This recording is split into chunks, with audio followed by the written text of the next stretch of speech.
Bonjour, nous allons étudier ensemble la première dans le Chelek Chaf Aleph de l'Écoute Sichot, un nouveau Chelek qu'on commence cette année dans le projet l'Écoute Sichot. À la Pasuk, Vayasa Moshe Tessa Meyam Suf. Le Pasuk nous dit que Moshe a forcé le peuple juif à voyager à partir de Yam Suf. Et le Midrash est marqué dans le Midrash. Pour va Rashi à la taille, Rashi le ramène ça sur place. Et le Pasuk dit Hissiyan Baal Kocham. Il les a fait voyager malgré leur volonté, contre leur volonté, de force. Parce que le passage nous dit Vayassa. Vayassa, ça veut dire qu'ils ont voyagé. Vayassa, c'est il les a fait voyager. Parce que le Midrash nous dit que Vayassa les a fait voyager, c'est-à-dire qu'ils ne voulaient pas. Que dit Razal, comme Chazal nous dit,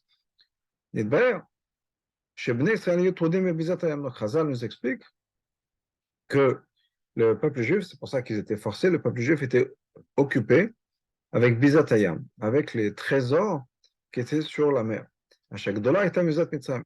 Encore plus de trésors sur Yet Mitzrayim que au moment de Yetziat Mitzrayim. Donc l'argent qu'ils ont ramassé, l'or et l'argent, etc., qu'ils ont ramassé à ce moment-là, au moment de la traversée de la mer Rouge, c'est-à-dire une fois que la traversée s'est finie, les Égyptiens ont été noyés par la mer, et ensuite ils ont été rejetés par l'eau, et l'or et l'argent, tout ce qu'ils avaient avec eux, on dit qu'ils avaient décoré leurs chariots et leurs chevaux, etc., et tout un tas de choses. Tout ça, c'est venu maintenant à la surface et ça a été déposé sur le bord du Yam Souf. Ils ont encore plus d'argent, de choses, d'objets précieux, d'or et d'argent, etc., qui a été récupéré à ce moment-là, encore plus que ce qu'ils avaient pris avec eux de Mitzrayim. Donc il y avait tellement, il y avait tellement de choses là-bas à partir de Yam Souf. C'est très étonnant, parce que qu'est-ce qui se passe au monde chrétien? Hachem lui-même a été révélé au peuple juif. En son honneur, il a été révélé avec eux. Mon chameau, Israël, comme le peuple juif a dit, Zé Keli, on dit dans la Shira, Zé Keli, c'est mon Dieu. Quand on dit Zé, c'est, ça veut dire quoi? Maré Besbo, c'est qu'on peut le montrer avec le doigt. Ad, Asher Ata, Shifra Layam, Ashlao Nevim. Au point où on nous dit que ce qu'une Shifra, ce qu'une servante a vu au moment de Kriyat Yam Souf est encore plus que ce que les Nevim ont vu. À tel point que c'est pas juste qu'ils ont vu quelque chose et ça les a laissés indifférents. Ils ont été poussés à louer Hachem, à dire une shira, des louanges à Hachem. Comment c'est possible? Après tout ça, les peuples juifs qui viennent de recevoir Gilou et Lokut, une révélation disons de Mashiach. À quoi ils pensent? À l'argent.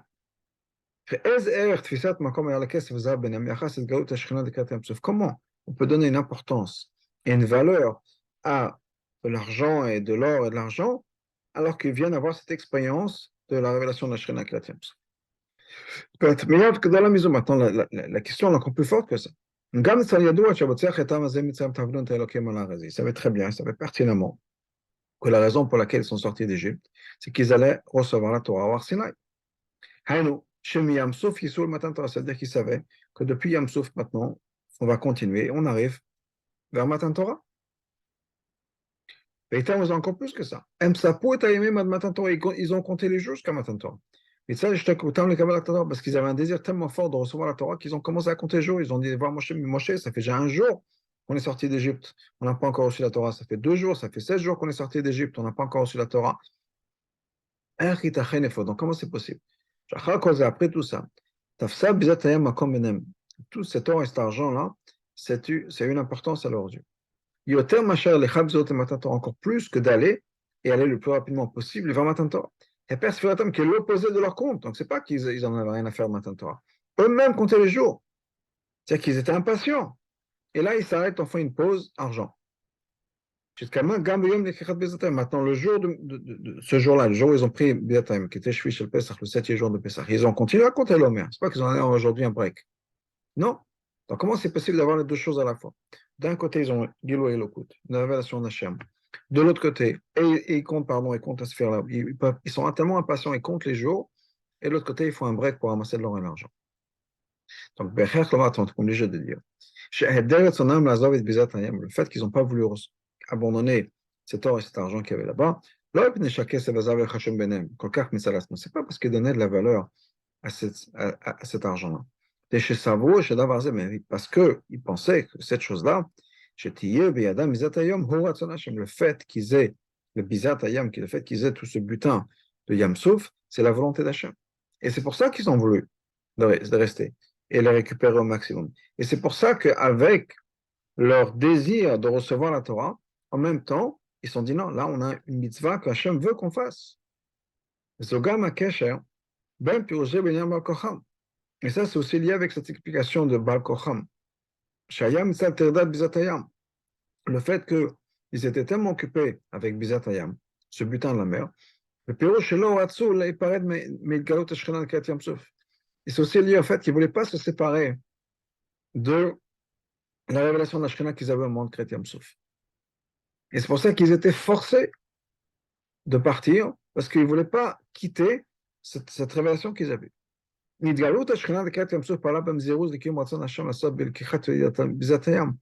révélation de la Shekhinah au moment de Kriyat Yamsuf a eu une influence sur eux qui les a bougés à se dépêcher à vouloir faire la volonté d'Hachem. À quoi?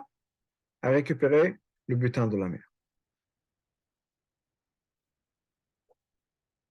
Donc, les faits nous poussent à dire, il faut les expliquer, que certainement ils voulaient faire la volonté d'Hachem et c'est pour ça qu'ils voulaient profiter au maximum du butin qu'il y avait là. Une des explications qui a, quand même pas une explication qui a un sens simple et une explication qui correspond à la halakha. Begolat Mitzrayim ayat tzivoui. Au moment de la Gola Mitzrayim, il y avait un commandement d'Hachem. Beshalou ish metreu, que personne doit demander aux Égyptiens. Des ustensiles en argent, des ustensiles en or. C'est quoi l'idée? C'est pas juste que le peuple juif sorte avec un grand butin, des grandes possessions, une grande richesse. Il y avait aussi une mitzvah qui est de tout prendre de Mitzrayim. Et de laisser l'Égypte vide, mais complètement vide, mais d'or et d'argent. Comme dans les mots de Chazal, ou bien comme un endroit sans graines ou un filet sans poisson, mais en tout cas que ce soit vide. Le fils est, au moment où ils ont vu sur Yamsouf, que les Égyptiens avaient encore de l'or et de l'argent, qu'ils n'avaient pas encore pris. Ils avaient une obligation, un chiv à pied halakha, de prendre tout ça, parce que Hachem leur a dit de tout prendre de l'Égypte. Même si entre-temps, le fait qu'ils soient occupés à ramasser cet or et cet argent, c'est quelque chose qui va délayer leur avance vers Matan Torah. Ils n'avaient aucune mitzvah d'aller tout de suite vers Matan Torah. Ils savaient qu'ils allaient avancer vers Matan Torah. Mais Hachem ne leur a jamais dit allez au plus vite vers Matan Torah. Quand Hachem leur a dit, quand vous allez sortir d'Égypte, ou bien quand Hachem a dit à Moshe, quand tu vas faire sortir ce peuple-là d'Égypte, vous allez servir Hachem sur cette montagne. Ce n'était pas un commandement. Et là, c'est pour d'avoir Hachem a dit à Moshe, voilà ce qui va se passer. Après la sortie d'Égypte. Il n'y a pas un temps non plus, il n'a pas dit, voilà, vous avez 49 jours pour y arriver, et prenez pas vous arrêtez pas au milieu.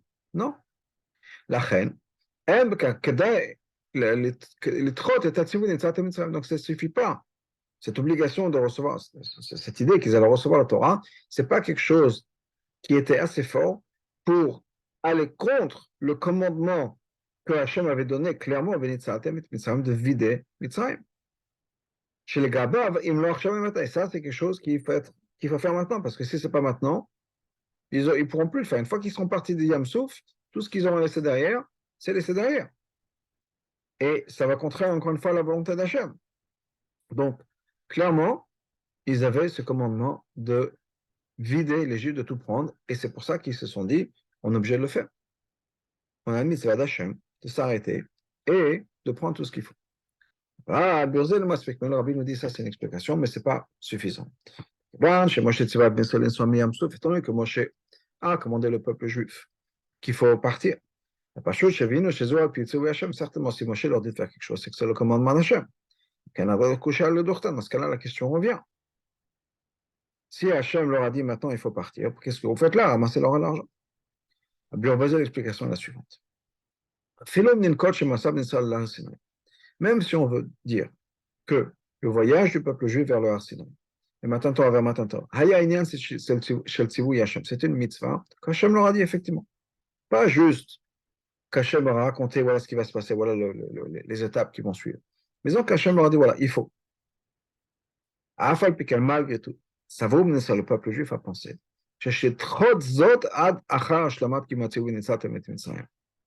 fallait repousser ce commandement. Tant qu'on n'a pas fini l'autre commandement qui est venu Tzatamit Mitzrayim, il faut vider Mitzrayim. Et comme on l'a dit plus tôt, ce qu'on nous a expliqué, c'est que Bizat Mitzrayim, de prendre les choses de Mitzrayim, c'était ce qu'on appelle une mitzvah. Overt, une mitzvah qui allait passer. Et qu'une mitzvah overt n'est pas repoussée par Matan Torah. Et que quand quelqu'un est en train d'étudier la Torah, qu'il y a une mitzvah qui va passer, il faut qu'il s'arrête d'étudier pour faire cette mitzvah-là. Donc, entre-temps, ils ont les liens de Matan Torah, qui est lié à Talmud Torah. Maintenant, ils ont une mitzvah que faire, parce que s'ils vont partir de Yamsouf, ils n'auront plus l'opportunité de récupérer tout ce qu'il y a là-bas. Donc, ils sont obligés de faire cette mitzvah veret, et ça prend le précédent par rapport à Talmud Torah.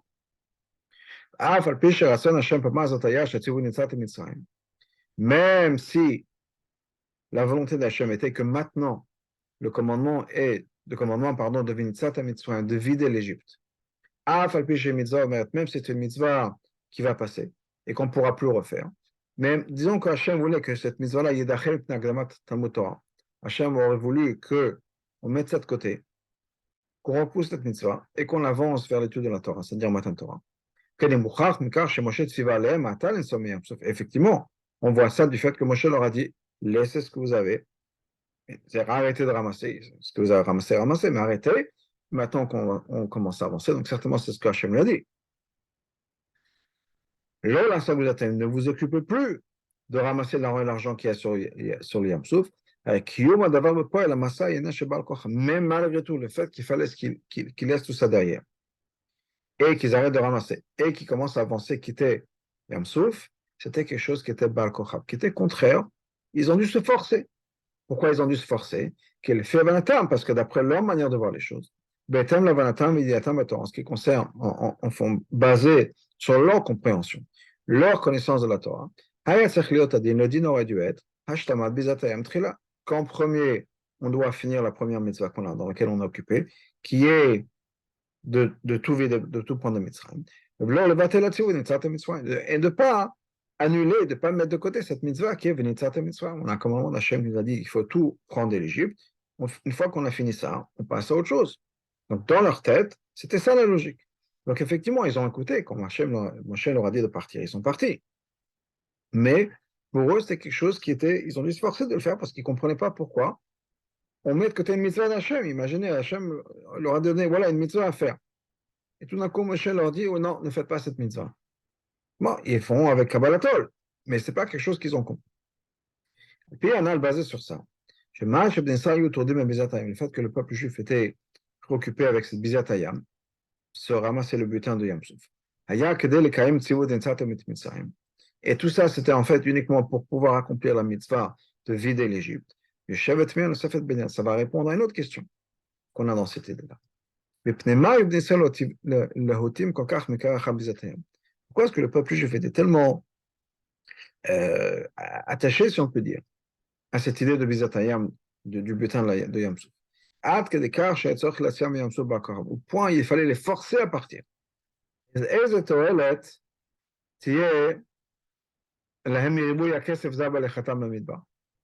qu'ils vont faire? Quel intérêt avoir cet argent-là avec eux dans le désert? Un endroit où il n'y a personne. Qu'est-ce qu'ils vont faire avec cet argent? En particulier. Si effectivement, il y avait des marchands qui venaient des nations non juives qui venaient vendre leurs choses au peuple juif. Et pour acheter ça, Ils avaient déjà plein d'argent et plus qu'assez avec ce qu'ils avaient sorti d'Égypte. Comme Chazal nous ont dit, que quand ils sont sortis du peuple juif, il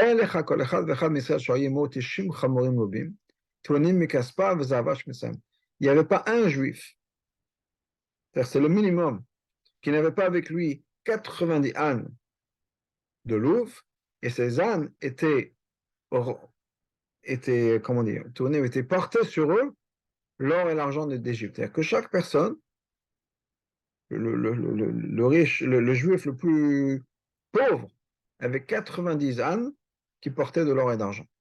Donc ils avaient assez d'argent pour pouvoir s'acheter ce qu'ils voulaient. Donc plus, ils n'avaient pas besoin, surtout dans le désert. Et d'art, de l'autre côté, si, étant donné qu'on parle, c'est avant le décret des Meraglim, donc pour l'entête, ils n'allaient pas passer 40 ans dans le désert. Donc eux, ils pensaient que quoi? Qu'il y a Kriyat Yam-Souf, Matan Torah, et ensuite on rentre en Israël. C'était ça le plan. Donc qu'est-ce qui se passe? Et Geulat Mitzrayim, c'est Geoula Nitzrit, Shana Achar Galut. Et la Geoula de Mitzrayim aurait dû être une Geoula éternelle. Après plus de Galut, c'est-à-dire Mashiach. C'est sûr qu'il n'y a aucune raison de dire Shebayat Achana, le Matzav, chez Geoula Nitzrit, que quand on se prépare pour la Geoula, on se prépare pour la venue de Mashiach. Qu'est-ce que le peuple juif voulait faire pour se préparer à ça? Ramasser le plus d'or et d'argent possible. Ça n'a pas de sens. Puis basé sur ce qu'on a répondu, la réponse est claire.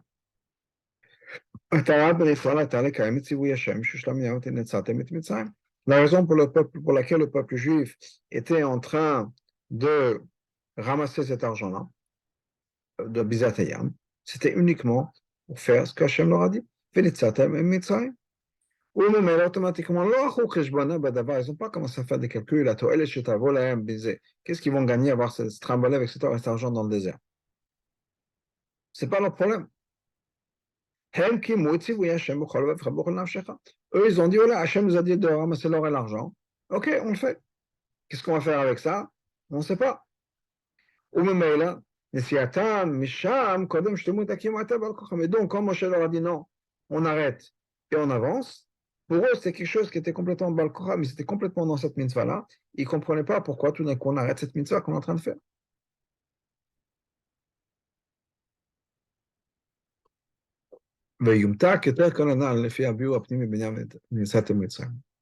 On va comprendre ça, ça va être encore plus doux, basé sur l'explication que la Chassine te donne, pourquoi est-ce qu'il fallait vider l'Égypte. On ne comprend pas pourquoi c'est tellement important que le peuple juif sorte avec toutes ces richesses-là. Au point où Hachem n'a pas permis au peuple juif d'être mevater, de laisser passer ça. Ragman nous dit que le peuple juif était prêt à dire on sort, on n'a pas besoin d'attendre l'or et l'argent. On sort. Ragman dans la marchade de quelqu'un à qui on dit c'est quoi, tu vas sortir de prison demain, plein de richesses. Et il a dit écoutez, ne rendez pas de service, sortez-moi aujourd'hui sans les richesses. Imaginez quelqu'un qui se trouve à Auschwitz. Dis-moi, tu vas sortir un jour dans 24 heures. Mais quand tu vas sortir dans 24 heures, tu auras beaucoup d'argent. Sa réponse était sortez-moi aujourd'hui. Pourquoi c'était si important ça? Et au point où Chazal Sagma nous dit pourquoi est-ce que sur quel passage il se base quand Hachem a dit à Moshe que d'Aberna, s'il te plaît, demande au peuple juif de demander aux Égyptiens, etc. Pourquoi s'il te plaît? Parce que peut-être qu'ils n'auraient pas voulu attendre. Donc, quelle était un peu l'importance? Et là,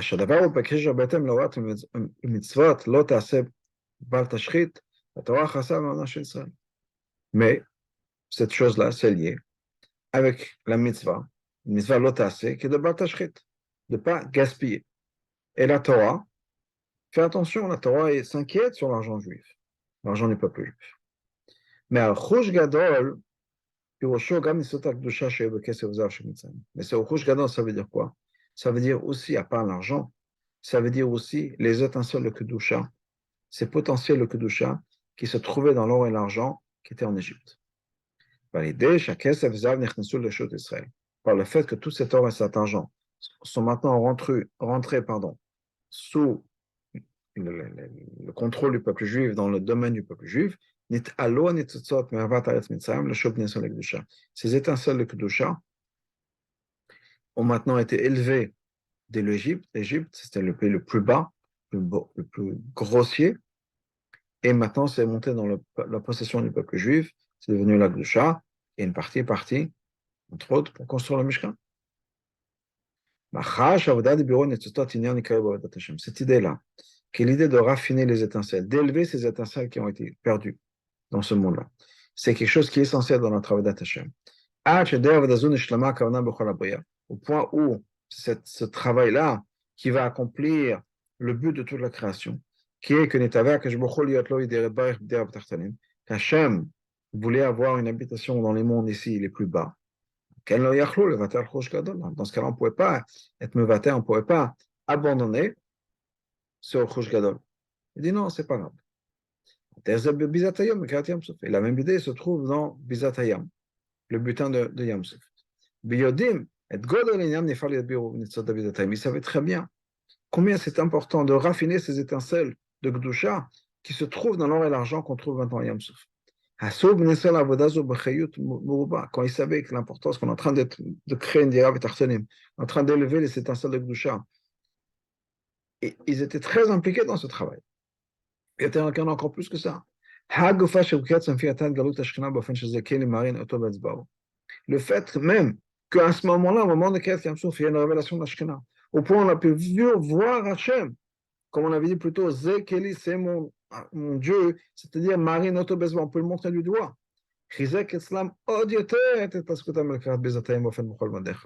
Ça a renforcé encore plus l'enthousiasme qu'ils avaient de faire la mitzvah, mais pas juste la mitzvah au niveau basique, avec toute leur force.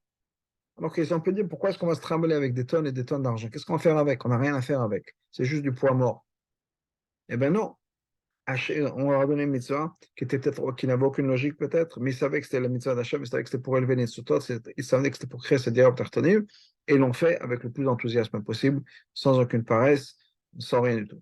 Comme on voit, quand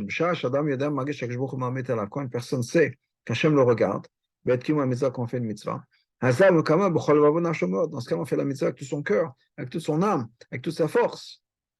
Au point,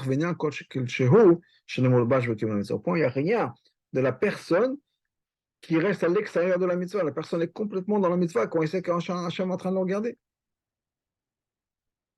Et donc, il savait qu'il ressentait la présence d'Hachem. Si on ressent la présence d'Hachem, comment est-ce qu'on peut ne pas se donner à fond dans ces mitzvahs qu'Hachem nous a donné? Entre autres, cette mitzvah, c'est quoi? Élever les étincelles de Gdusha. C'est ce qu'ils font en ramassant toute cette fortune qui se trouvait sur le Yamsuf. Mais ça, c'est l'explication profonde. Pourquoi est-ce que Moshe dû les faire forcer à voyager? C'est pas que Chaz v'Shalom, le peuple juif n'a pas voulu écouter Moshe Rabbeinu. Certainement, ils ont fait la volonté d'Hachem. C'est Tzivu Hachem, parce que c'est la volonté d'Hachem, le commandement d'Hachem, comme Moshe leur a dit. Ils sont à Yam Sof, et quand ils ont dit qu'il fallait partir de Yam Sof, ils l'ont fait avec joie et de bon cœur. הפירוש הפנים בעל כוחם הוא ça veut dire quoi בעל כוחם? שהדבר היה בעל כוחם של שכלם והבנתם בתורה. qu'ils ont fait, c'est quelque chose qui était contraire à leur sechel, leur logique et leur compréhension de la Torah. בעניין מצוות המצווה, il y a un lien de מצוות המצווה, il y a un lien de בירור הניצוצות, il y a un lien d'élever les étincelles de Kedusha. Et là, tout d'un coup, on leur dit quelque chose qui, pour eux, n'a pas de sens dans la Kedusha. Ils étaient complètement plongés dans cette mitzvah d'Avodat Biruim, de raffiner le monde, raffiner le matériel, donc l'or et l'argent, de Bizatayam. Avec tout vraiment leur cœur, leur âme, leur force. Donc tout d'un coup, de se détacher de ça, c'est quelque chose qui était très difficile pour eux. Ils l'ont fait, mais ils l'ont fait mitzvah Kabbalator. C'est la volonté d'Hachem. C'est sûr qu'ils ont fait ça avec joie. Mais ce n'est pas quelque chose d'évident de transitionner, si on peut dire, d'une mitzvah à l'autre et d'abandonner cette mitzvah au milieu. Et terramisé, encore plus que ça. Et Shloma, on peut dire. Tandis qu'Hachem leur a commandé d'aller tout de suite vers Matan Torah. Nadalam, ils ont compris. Ashlovam, certes, même s'ils ils ont su, même s'ils n'ont pas compris. Que maintenant, tout d'un coup, et peut-être que c'était un peu contraire à leur enthousiasme, ils ont compris que tout d'un coup, c'est le temps de la mitzvah de Mitzvah est fini. Cette mitzvah est finie, le temps est passé. Ou mais là, automatiquement, le gramme, il n'y a rien qu'on va gagner spirituellement en continuant à s'occuper de ce bureau anesthesia de Bizatayim. Par exemple, Rabbi nous donne un exemple. Achilat matzah, manger la matzah, qui est, Achilat matzah, c'est le pain de la emuna. Fiche matzah, gashmi, qui pshutam mechazek et emuna, parce que la matzah, gashmi, quand on mange de la matzah, ça renforce l'emuna. Mais quand ça marche, quand on mange de la matzah pendant Pessah, donc quand on mange de la matzah après Pessah, il n'y a rien qu'on accomplit en mangeant la matzah. La raison, c'est quoi? Ce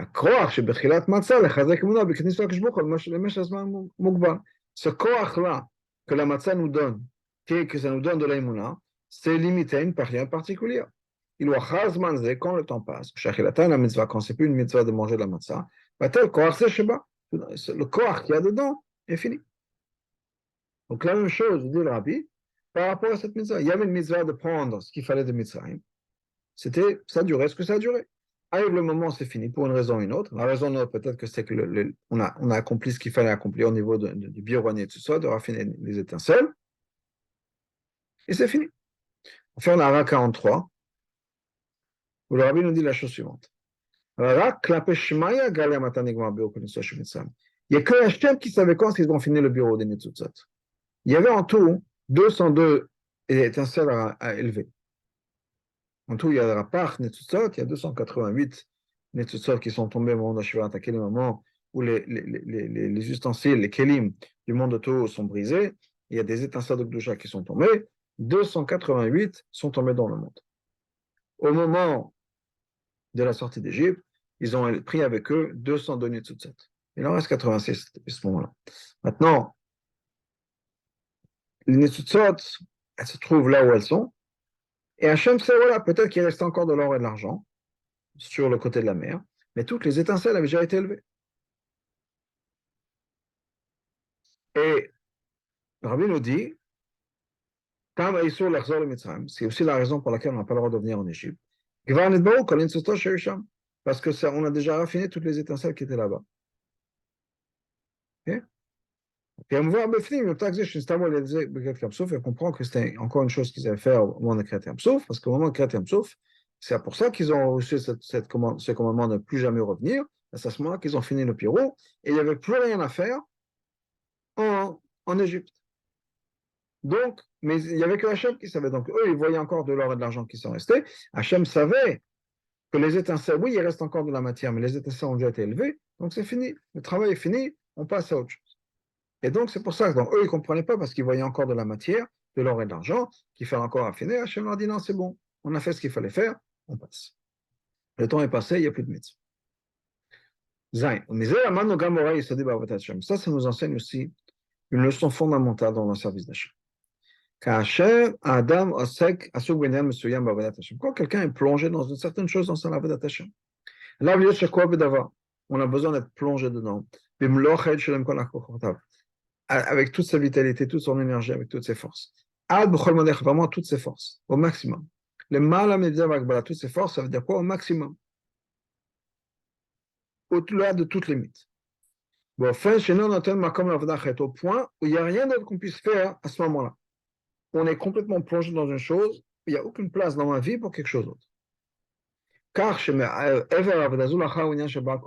de passer à autre chose, ce serait quelque chose qui est Baal Kocho. Il serait dur pour moi, que je dois me forcer à faire passer à autre chose. Par exemple, quelqu'un qui est en train d'étudier la Gemara, Niglé. il est complètement plongé. Maintenant arrive le moment, il faut qu'il passe à Seder Chassidut, étudier la Chassidut. Et il est complètement plongé dans le niglé. Et de passer à autre chose, c'est difficile. Il se force. Maintenant, c'est Seder Chassidut. Arrive la fin de Seder Chassidut, il faut apprendre le niglé. Il est complètement plongé dans la Chassidut. Il ne peut pas s'imaginer retourner dans le niglé et d'en apprendre des choses de la matière, quand j'ai trouvé de l'argent, deux personnes qui se disputent. Il se force et il rentre. Il est plongé maintenant dans la Torah. Donc, quand on est plongé dans cette chose, on est plongé à 100%. Vient un commandement du Shulchan Aruch, ou bien, si vous voulez, Pashtuta de Moshe, bien un commandement de l'extension du successeur de Moshe, parce que dans chaque génération, il y a l'étendue, la continuation de Moshe dans chaque génération. Et ce Moshe-là nous dit, maintenant il faut arrêter ce travail-là. La on a d'autres choses à faire. Dans ce cas-là, qu'est-ce qu'on a besoin? On demande à la personne de faire une chose et son opposé. C'est-à-dire, d'un côté, il a besoin de faire en sorte que ce travail-là, tout d'un coup, c'est bas de se forcer à faire quelque chose d'autre, comme on a vu plus tôt. Pourquoi? Parce qu'il est complètement plongé dans l'autre travail. Donc pour lui, de passer à quelque chose d'autre, c'est quelque chose qui est difficile. Il doit vraiment s'arracher de ce qu'il est en train de faire pour passer à quelque chose d'autre. Mais de l'autre côté, le fait qu'il va changer, il se force à passer à autre chose, de nous amener à quelque chose d'autre, qui est comme le mot d'un Pirkei Avot, c'est vrai que c'est contre ton degré, mais tu vis. C'est-à-dire, on a besoin de commencer à vivre avec le nouveau travail. Une vraie vitalité, une vraie énergie dans quelque chose, et encore une fois, maintenant je suis plongé à 100% dans cette nouvelle avoda.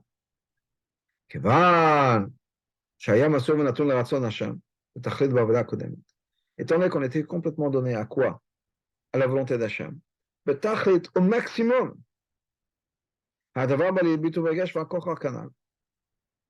Et comment ça s'exprime? Maintenant, j'ai besoin de me forcer à quelque chose, de passer à quelque chose d'autre.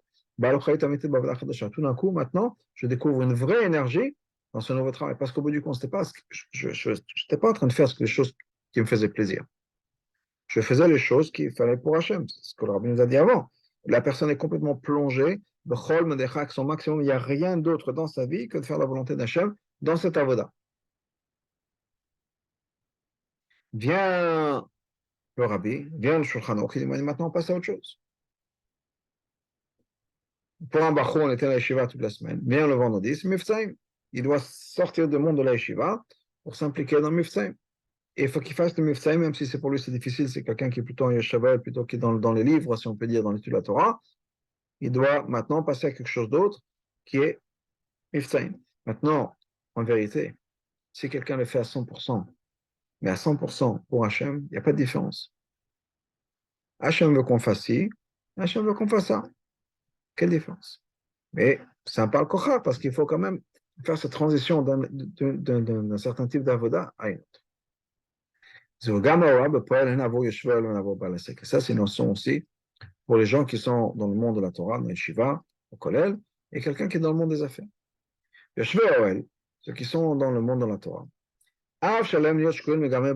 Bien qu'il faut qu'ils soient complètement plongés dans l'étude de la Torah.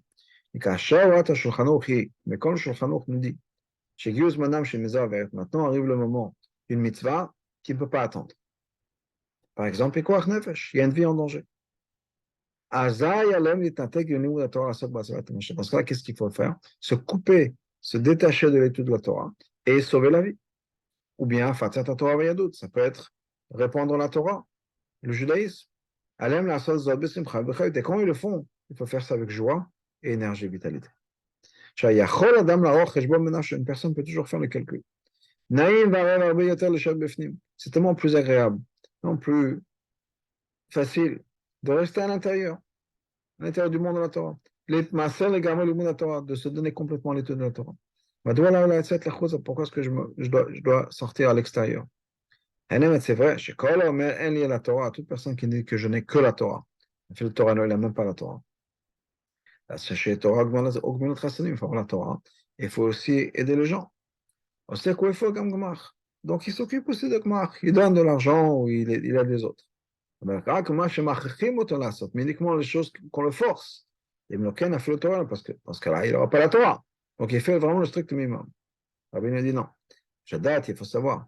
Que c'est vrai qu'il y a un kochach. C'est vrai que des fois, une personne se sent à sa place dans le monde de la Torah.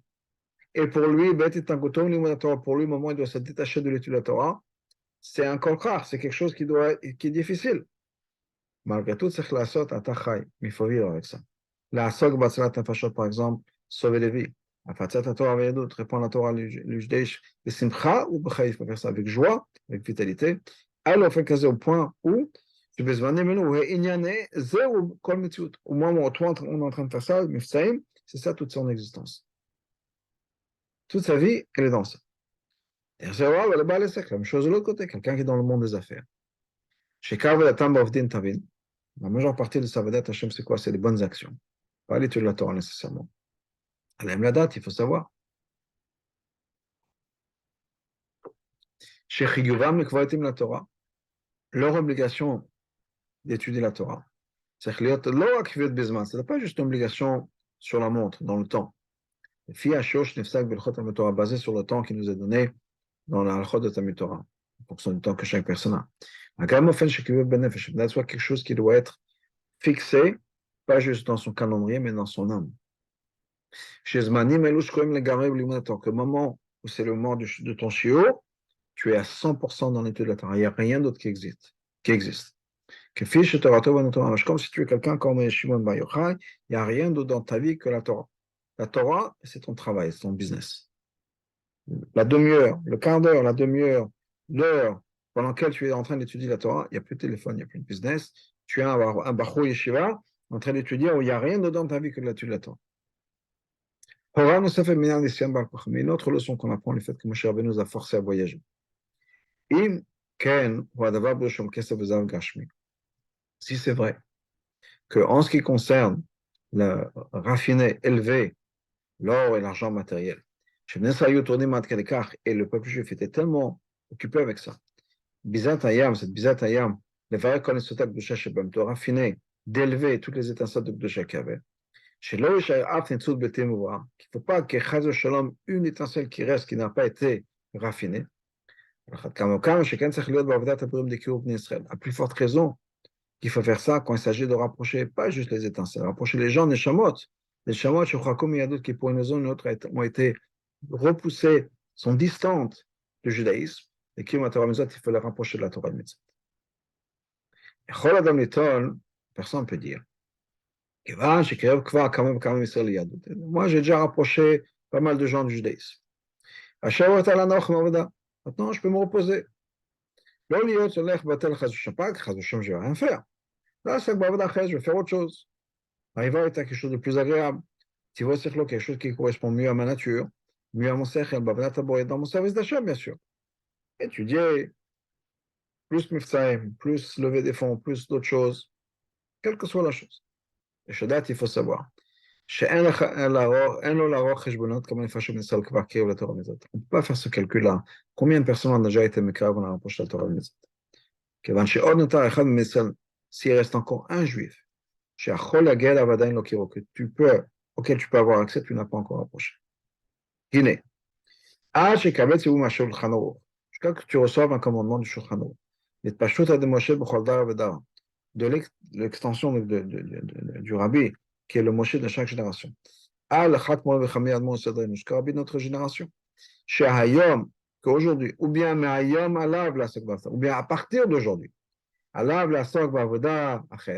tu dois effectivement passer à autre chose. Plus besoin de faire mifsaim. Tant qu'il n'y a pas un Moshe qui t'a dit ça, tu ne peux pas arrêter ce travail-là. Comme le peuple juif a fait ça, Bizatayam. Tant que Moshe n'aura pas dit, ça y est les enfants, basta, on passe à autre chose, ils ont maximisé le temps, ils étaient vraiment appliqués à ramasser le plus d'or et d'argent, parce que peut-être que Chazoshem, il y aurait une étincelle qu'on n'a pas été mécré. La plus forte raison, nous dit le rabbi, pour un juif. Chab Nagalam Israël, certainement quand il s'agit d'un juif, et même chaque juif, c'est un monde entier. Ou mais automatiquement. Même s'il a déjà été Mekarev, beaucoup de gens. Harenota, S'il reste encore un juif qui n'a pas été rapproché, donc il reste encore tout un monde, un monde complet chez Nova qui n'a pas été encore élevé. Ça, c'est si on parlait encore d'un juif. Donc il y a un juif dans le monde qui n'a pas encore été rattaché avec son héritage. Tu as plus forte raison quand il y a plus qu'un juif, malheureusement. Il y a une multitude de gens qu'il faut rapprocher au judaïsme. C'est sûr qu'il faut être complètement impliqué à 100% avec toute son énergie, d'une telle manière, que si on voulait l'arrêter, l'empêcher, il faut qu'on soit vraiment ça contre sa volonté, parce qu'on ne peut pas laisser un juif, et si pour une raison ou une autre, il faut ne pas le faire, c'est difficile. Alors, certainement, si on prend en compte que quand on va rapprocher un juif, qui revoit la Torah, on le rapproche à la Torah et au mitzvah. Sauf, Yegam Yodi Zel, qu'est-ce qui va se passer? Ce juif-là lui-même va raffiner un autre juif. Il y a d'autres juifs qui vont ramener à la Yadot vers le judaïsme. Chacun mitzvah agrat mitzvah, parce qu'une mitzvah ramène une autre mitzvah, déclenche une autre mitzvah. Certainement la mitzvah d'aimer son prochain comme soi-même. Car chez pour la Tonim, Shechem Perot et Perot Asafalam. Ce qui fait que quand on a été Mekarev un juif, ça a un impact qui va continuer jusqu'à la génération, jusqu'à la fin du monde. Donc certainement, on ne peut pas laisser et abandonner, si on peut dire, aucun juif. Il faut faire son maximum pour pouvoir approcher chaque juif qui existe.